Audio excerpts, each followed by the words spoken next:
Good morning students. Last class में मैंने आपको इस चैप्टर के वेरी शॉर्ट क्वेश्चन बताए थे। जो ये चैप्टर है केंद्रीय बैंक वाला बहुत मोस्ट इम्पोर्टेंट चैप्टर है। इसमें से एक लॉन्ग क्वेश्चन या शॉर्ट क्वेश्चन आने की पूरी संभावना है। मैं दोबारा बता रहा हूँ, पहले ही बता चुका हूँ। स्टेट बैंक के कार्य जो मैंने पहले कराए थे, या केंद्रीय बैंक को रिजर्व बैंक ऑफ इंडिया भी कहते हैं। तो इसके कार्य जरूर आएंगे, या तो 5 नंबर में आए या 10 नंबर में आए। ठीक है, तो ये क्वेश्चन बहुत मोस्ट इंपोर्टेंट क्वेश्चन है जो अब बता रहा हूँ मैं। इसे ये ऐसा कराऊंगा कि 10 नंबर में आए तो भी आप कर पाएँ। तो देखिए क्वेश्चन क्या बनता है। ये जो क्वेश्चन है आज, ये आप शॉर्ट क्वेश्चन में नोट डाउन करेंगे। शॉर्ट का पहला क्वेश्चन बनेगा, केंद्रीय बैंक के कार्यों का वर्णन करो। केंद्रीय बैंक के कार्यों का वर्णन करो, ये क्वेश्चन बनेगा। करना कैसे कैसे बता देता हूँ मैं आपको। पहले तो ये हो गई नोट का निर्गमन का एक अधिकार। इसमें आप कोई से भी 3 पॉइंट लिख लेंगे, शुरू के 3 पॉइंट लिख लेना। 3.1 2 3 3 तक लिख सकते हैं। अब उसके बाद जब दूसरा दे रखा है ना, सरकार का बैंकर, एजेंट का सलाहकार, इसे ऐसे मत लिखना, इसमें वाली हेडिंग मत लिखना। इसे नंबर 1 डालोगे पहले, नोट निर्गमन का एक अधिकार, इसमें 3 पॉइंट लिख दोगे। उसके बाद डालोगे दूसरी हेडिंग, ये सरकार का बैंकर, ये अलग हेडिंग दिखाओ, सरकार का बैंकर। जब दूसरी हेडिंग ये डाल दो आप, सरकार का बैंकर, इसमें भी आप यहाँ तक लिख दोगे, कोई ब्याज नहीं देता है। उसके बाद में नेक्स्ट पेज पे देखते हैं। तीसरी हेडिंग डालोगे अभी वाली, जो हेडिंग जैसे मैं बता रहा हूँ वैसे एक नंबर से डालोगे। तीसरी डालोगे ये सरकार के प्रतिनिधित्व के रूप में, आप इसे यहाँ तक लिखोगे किए जाते हैं, यहाँ तक किए जाते हैं तक। चौथी डालोगे आप ये सरकार के आर्थिक सलाहकार के रूप में, और ये आप करोगे नीति निर्धारित कर सकते हैं, यहाँ तक। 4 होने के बाद 5वीं डालोगे आप ये बैंकों का बैंक। जो हेडिंग नंबर काउंट मैं कर रहा हूँ, आप भी वही काउंट करोगे। ये 5वीं हेडिंग है बैंकों का बैंक। इसमें आप ये 3 पॉइंट लिख लोगे, 3। ठीक है, उसके बाद में 5वीं के बाद 6ठी डालोगे ये वाली, विदेशी विनिमय कोष का संरक्षण। इसमें लिख कर लोगे किया जा सकता है तक। ये मत करना, विदेशी विनिमय कोष का संरक्षण है ना, ये मत करना अभी वाला जो मैं बता रहा हूँ। ये कर लेना, नीचे के ये 3 लिख लेना, नीचे की 3 ही हेडिंग लिख लेना, लाइन लिख लेना। हेडिंग डालोगे विदेशी विनिमय कोष का संरक्षण, और ये नीचे ही है। जो आपकी अगली हेडिंग बनेगी वो बनेगा व्यापारिक कार्यालयों के अंतिम ऋणदाता। व्यापारिक कार्यालयों के अंतिम ऋणदाता आज हिसाब करोगे प्रयत्न करते हैं तक। उसके बाद आपकी अगली जो पॉइंट बनेगा वो बनेगा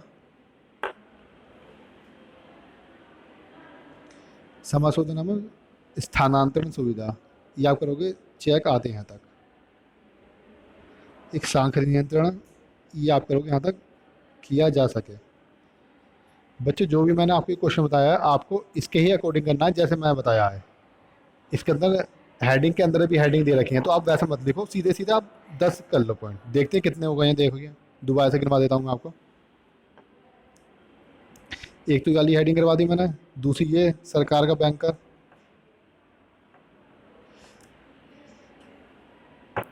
तीसरी ये हो गई, चौथी वाली हो गई, 5वीं ये हो गई, 6ठी ये वाली हो गई, और 7वीं ये हो गई। 7 हेडिंग तो यहाँ तक हो गई। उसके बाद 8वीं हो गई और 9वीं हो गई। आप ये करो, इतना करो, इतनी हेडिंग बहुत है आपके लिए। आप अपनी कॉपी पे करोगे ये, क्योंकि बहुत मोस्ट इंपोर्टेंट क्वेश्चन है, लॉन्ग में पूछा जा सकता है, इसलिए थोड़ा लंबा कराया है। इसको अपनी कॉपी में नोट डाउन जरूर करना, बहुत अच्छा क्वेश्चन है, आने की पूरी पूरी संभावना है इस बार। जब से कोर्स घटा है तो कुछ क्वेश्चन इंपोर्टेंट बन गए, जैसे कि ये वाला। एक बार समझा देता हूँ होता क्या है। देखिए बच्चों, जो रिजर्व बैंक होता है, ये केंद्रीय बैंक, ये सरकार के द्वारा बैंकिंग से में जो भी रणनीति या नीति बनाई जाती है उसे क्रियान्वित कराता है। ये यही सरकार के आदेश पर नीति बनाता है सभी बैंकों के लिए। मानो हम स्कूल, जैसा आपका सभी जानते होंगे, एक सेविंग अकाउंट होता है। खाते कितने प्रकार के होते हैं? खाते होते हैं 5 प्रकार के। एक बताता हूँ मैं, जैसे saving account, current saving account माने बचत खाता। जिसमें कि सभी का बचत खाता होता है, सभी बच्चे, कुछ बच्चों का बचत खाता भी होगा। तो ये सरकार, ये जो रिजर्व बैंक है, इसने ही तो नियम बनाया बचत खाते का, सरकार के आदेश पर। तो रिजर्व बैंक सभी के लिए, सभी बैंकों के लिए नियम कानून कायदे बनाती है और सभी बैंकों पर निगाह भी रखती है। और इसे सरकार का बैंक भी कह देते हैं, बैंकों को बैंक भी कह देते हैं। सरकार का बैंक क्यों कहते हैं? क्योंकि सरकार के आदेश पर कार्य करता है। ठीक है, तो थोड़ी सी मैंने आपको मोटी बात बता दी रिजर्व बैंक के बारे में। अब टॉपिक पे आते हैं, हेडिंग समझते हैं। जो पहली हेडिंग दे रखी है इसमें, नोटों का निर्गमन का एक अधिकार। केवल मात्र पूरे भारत में रिजर्व बैंक ही है एक बैंक जो कि नोटों की छपाई, निर्गमन मतलब उन्हें उन्हें छापता है। इसके अलावा कोई नहीं छापेगा। सरकार का बैंकर, सरकार का बैंकर क्यों? क्योंकि सरकार के दिए गए आदेश के अनुसार कार्य करता है। मानो कोई पॉलिसी बनानी है सरकार को बैंकों के लिए, तो रिजर्व बैंक द्वारा उसे वो कर जाएगा क्रियान्वित। मानो सरकार तो बना रही है पॉलिसी, पर लागू रिजर्व बैंक करेगा, या रिजर्व बैंक के द्वारा ही बनेगी। थोड़ा सरकार का हस्तक्षेप रहता है इसमें। अगला है इसका, सरकार के सरकार के प्रतिनिधित्व के रूप में। सरकार के प्रतिनिधित्व को हम एजेंट भी कह सकते हैं। कि जैसे सरकार कोई नियम कानून कायदे बना रही है सभी बैंकों के लिए, तो सरकार खुद तो सीधा कहेगी नहीं और बैंकों से, रिजर्व बैंक से कहेगी, और रिजर्व बैंक सभी बैंकों से कहेगा। तो ये सरकार का एक एजेंट हो गया रिजर्व बैंक ऑफ। ठीक है, याद रखना, रिजर्व बैंक ऑफ इंडिया को ये केंद्रीय बैंक ही रिजर्व बैंक होता है, कंफ्यूज मत होना इसमें।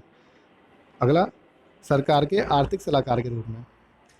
ये जो भी आर्थिक होता है, कि मतलब सरकार को जो भी कोई नीति बनानी है तो रिजर्व बैंक से वो पूछती है कि हम कैसे कार्य करें। जैसे कि अब ये लॉकडाउन भी हुआ, ये जो भी नोटबंदी हुई, उसमें रिजर्व बैंक की सहमति भी थी सरकार के साथ में, क्योंकि लागू तो रिजर्व बैंक को कराना है। सरकार ने कोई नियम बना दिया और रिजर्व बैंक के पास क्षमता नहीं है उसे लागू कराने की, तो वो तो बेकार हो जाएगा। तो दोनों आपस में सहमति करते हैं कि ये चीज़ हो पाएगी नहीं हो पाएगी, उसके बाद ही आगे कार्य चलता है। बैंकों का बैंक, बैंकों को बैंक इसलिए कहा गया है क्योंकि ये सभी बैंकों के ऊपर है। रिजर्व बैंक से ऊपर कोई भी बैंक नहीं है, इसलिए इसे बैंकों को बैंक कहा गया है। सब इसके अंडर आएंगे, अंतर्गत आते हैं। यानी विदेशी विनिमय कोष का संरक्षण।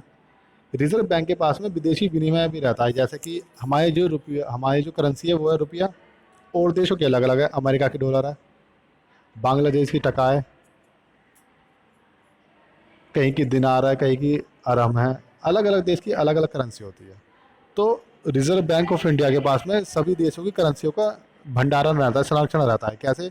मान लो कोई विदेशी नागरिक यहाँ पर आता है, अमेरिका से कोई बाहर घूमने आया, तो यहाँ पे अमेरिका के पैसे चल जाएंगे? नहीं।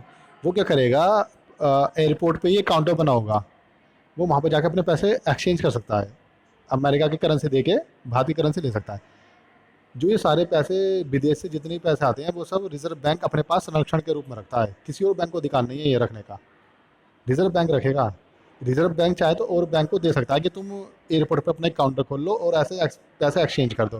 पर संरक्षण, जो भंडारण, यानी कि पैसे अपने पास जो रखेगा विदेशी करेंसी, वो रिजर्व बैंक को ही अधिकार है अपने पास रखने का। अगला पॉइंट बच्चों बनता है आपका, व्यापारिक बैंकों के लिए अंतिम ऋणदाता। जो व्यापारिक बैंक होते हैं, कई बार उनकी स्थिति ऐसी हो जाती है कि उनके पैसा खत्म हो जाता है। पैसा कैसे खत्म हो गया? मानो कि लोगों ने पैसा जमा कर रखा है, उन्होंने लोन दे रखा है, तो उनके पास पैसा है, कम है, तो सरकारी जो भी व्यापारिक बैंक है या कोई भी बैंक है, वो रिजर्व बैंक के पास ही जाएगा आर्थिक मदद के लिए कि मुझे ऐसे दिक्कत आ रही है, तो रिजर्व बैंक ही उसकी मदद कर सकता है। क्योंकि मैंने आपको पहले पॉइंट में बताया था, रिजर्व बैंक बैंकों का बैंक है, सभी बैंकों को नियंत्रण करता है रिजर्व बैंक। अगला पॉइंट देखते हैं, अगला पॉइंट क्या निकल के आता है, समाशोधन एवं स्थानांतरण सुविधा। ये देखो, रिजर्व बैंक हमें बहुत सारी, इसके अलावा भी बहुत सारे समाशोधन स्थानांतरण की सुविधा भी देता है, जिससे कि हम अपना अकाउंट लेन देन आपस में निपटारा कर सकें। मानो कि कोई डिफॉल्टर हो गया व्यक्ति, कुछ भी चीज़ हो गई, तो रिजर्व बैंक की गाइडलाइंस के अनुसार ही समाशोधन या उसका निपटारा करा जाता है। साख नियंत्रण, साख नियंत्रण का काम भी रिजर्व बैंक के द्वारा ही देखा जाता है। साख क्या होती है? साख को इंग्लिश में कहते हैं लिमिट। लिमिट क्या होती है? लिमिट होती है, मानो कि कोई व्यक्ति है, उसे कुछ बिजनेस करना है, उसने कहा कि मुझे 10 लाख की जरूरत है, तो उसने 10 लाख की लिमिट बनवा ली बैंक में। अब जो 10 लाख रुपए उसके अकाउंट में आ गए, अब वो जितने पैसे निकालेगा, मानो 10 लाख की जरूरत थी, लिमिट बनी है, पर उसे जरूरत है 1 लाख की, तो बैंक से वो 1 लाख रुपये ही निकालेगा, तो 1 लाख पे ही ब्याज लगेगा। 9 लाख ऐसे ही उसके बैंक में ही है। यानी उसके अकाउंट में पैसे हैं, जितने निकालेगा उतने पे ब्याज देगा, फिर वो जमा कर देगा तो उस पर ब्याज नहीं देना पड़ेगा। इस तरह से थोड़ा ये चलता है इसमें। आई थिंक सर इस तरह से आपका रिजर्व बैंक के कार्य होते हैं। मेरे ख्याल से आपको समझ में आ गया होगा रिजर्व बैंक के कार्य के बारे में। तो आप एक बार इसे रीड कर लेंगे। अगर इसमें आपको कुछ भी समझने में दिक्कत आए तो आप मुझसे पूछ सकते हैं। तो बच्चों, आपकी तरफ से कोई रेस्पॉन्स नहीं आता है। आपसे मैं यही कहना चाहूँगा, आपकी 12th क्लास है, पढ़ाई करो, और कोई भी आपको समस्या है तो आप मुझसे पूछा करो, क्योंकि मैं आपकी तभी तो मदद कर पाऊँगा जब आप मुझे बताओगे कि आपको ये दिक्कत है। अगर आप मुझे कुछ नहीं बताओगे तो मैं अपनी तरफ से कुछ नहीं कर पाऊँगा। तो यही मैं आपसे दोबारा रिपीट करूँगा, सभी बच्चे अपना कार्य पूरा करें और पढ़ते रहें। किसी को कोई भी टॉपिक में दिक्कत हो ना, जो मैंने पहले समझा दिया, अगर उसमें भी दिक्कत आ रही है कोई बात नहीं, आप मुझसे पूछ सकते हैं। फ़ोन कर लीजिए, व्हाट्सएप पे, जैसे आपकी सुविधा हो। मिस कॉल मार दीजिए, अगर पैसे नहीं है, बैलेंस नहीं है, कोई बात नहीं, आप जैसे समझ सही समझे वैसे पूछ सकते हैं आप मुझसे। आज के लिए इतना ही। आशा करता हूँ आपको समझ में आया होगा।